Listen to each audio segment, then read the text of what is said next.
पाकिस्तान के विदेश मंत्री बिलावल भुट्टो का एक बयान पाकिस्तान के गले की हड्डी बन रहा है। पाकिस्तान से न घुलते बन रहा है न निगलते बन रहा है। इस बयान को कश्मीर मुद्दे पर पाकिस्तान का सरेंडर माना जा रहा है, क्योंकि खुद बिलावल भुट्टो ने कह दिया कि कश्मीर मुद्दे को संयुक्त राष्ट्र के सामने रखना पहाड़ जैसा काम है। We face a particularly uphill task to try and get Kashmir into the center of the agenda at the United Nations. Pakistan हमेशा से कश्मीर मुद्दे का रोना दुनिया के आगे रोता आया है। कश्मीर पर उसकी नीति सिर्फ दुनिया में शोर मचाने की रही है, कभी संयुक्त राष्ट्र के सामने तो कभी मुस्लिम देशों के संगठन के सामने तो कभी किसी और अंतर्राष्ट्रीय मंच पर। संयुक्त राष्ट्र के सामने इस मुद्दे को लाना पाकिस्तान के लिए आसान तो कभी नहीं रहा, लेकिन पाकिस्तान ने इतनी साफ गोई से अपनी बेचारगी को कबूल पहली बार किया। हालांकि पाकिस्तान के नेता वहां के लोगों को कश्मीर के मुद्दे पर हमेशा झूठ बोलते रहे हैं। कश्मीर का मुद्दा पाकिस्तान के नेताओं के लिए सिर्फ सियासी शोर और तमाशे का जरिया रहा है, लेकिन आर्थिक बदहाली की वजह से पाकिस्तान के तेवर बदले बदले दिख रहे हैं।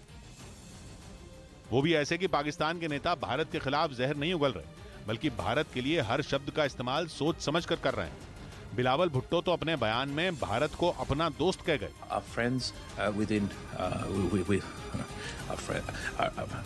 Our neighboring countries strongly object.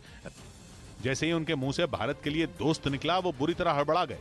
थोड़ी देर तो वो समझ ही नहीं पाए कि अब हालात संभाले कैसे जाएं। Our friends our neighboring countries strongly object. Bilawal का यह बयान पाकिस्तान का सरेंडर समझा जा रहा है। पाकिस्तान के नेता भी समझ रहे हैं कि अगर भारत से हाथ मिलाया होता तो आज भीख मांगने की नौबत ना आई होती। इसीलिए पहले भारत के खिलाफ जहर उगलने की रेस लगाने वाले नेता भारत को दोस्त बताने लगे हैं। इस बीच खबर है कि भारत ने तालिबान सरकार के विदेश मंत्रालय में काम करने वाले अधिकारियों को ट्रेनिंग देने का फैसला किया है। ये ट्रेनिंग ऑनलाइन दी जाएगी, जिसके बारे में तालिबान सरकार ने खुद आदेश जारी किया। इस ट्रेनिंग में तालिबान सरकार के वो अधिकारी शामिल होंगे जिन्हें अंग्रेजी आती है, क्योंकि अफगानिस्तान में भारतीय दूतावास के अधिकारियों ने अंग्रेजी में विदेश नीति के गुण सिखाएंगे। 14 से 17 मार्च तक चलने वाली ये ट्रेनिंग ऑनलाइन होगी, जिसमें तालिबान सरकार के विदेश मंत्रालय के अधिकारियों को विदेश नीति और कूटनीति सिखाई जाएगी। इस मामले में खुद तालिबान सरकार ने एक आदेश जारी किया, जिसमें उसने तालिबान सरकार के अधिकारियों से ट्रेनिंग में शामिल होने को कहा और ट्रेनिंग के बाद उनसे रिपोर्ट मांगी, जिसमें वो ये बताएंगे कि उन्होंने भारतीय दूतावास के अधिकारियों से विदेश नीति के कौन से दांव पेच सीखे।